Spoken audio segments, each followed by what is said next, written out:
Chapter 5, Intimacy and Sexuality. What are the first thoughts that come to your mind when you hear intimacy? What are the first thoughts that come to your mind when you hear sexuality?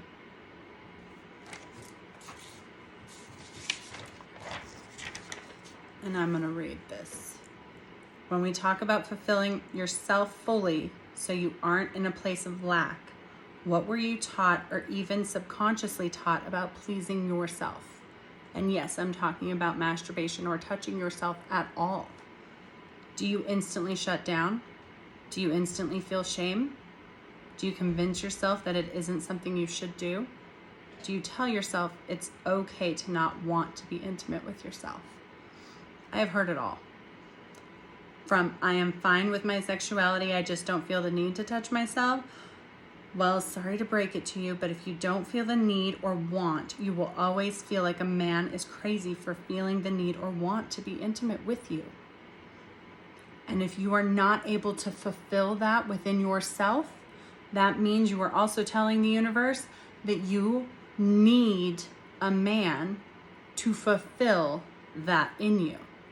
That you can't fulfill any intimacy or sexuality or sexual pleasure and use that energy without a man, which means you are in a state of lack. But that also, it's like deep down, never believing you're enough for him. It triggers all of your insecurities. You never feel like the sexual beast that you were meant to be. If you don't learn how to love all of you, how is someone else supposed to? If you don't know your pleasure map and how to get to your pleasure zone, how are you ever supposed to feel secure in yourself and in communicating what you want to him? And I don't care if it is move a little bit to the left or to the right or fantasy that you want to fulfill. Ladies, if we aren't confident alone, we will never be confident in a relationship. This is part of doing our own maintenance. This is working through any subconscious shame or guilt for wanting and craving sex, pleasure, and intimacy. If you think the right guy will make you feel comfortable in lingerie, in your own skin, or being sexual, you're wrong. Not to mention it's completely unfair to put that weight and burden on him and your relationship.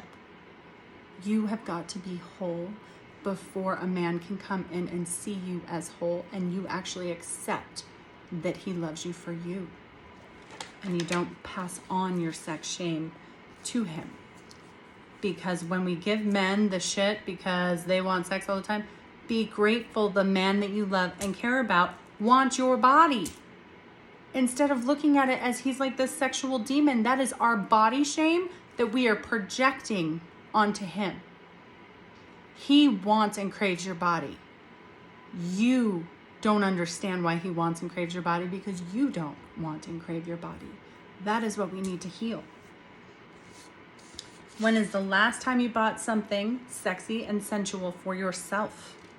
When is the last time you took photos in a naughty outfit to remind yourself you are sexy and hot? When is the last time you bought yourself a new toy to explore your body and find that pleasure map?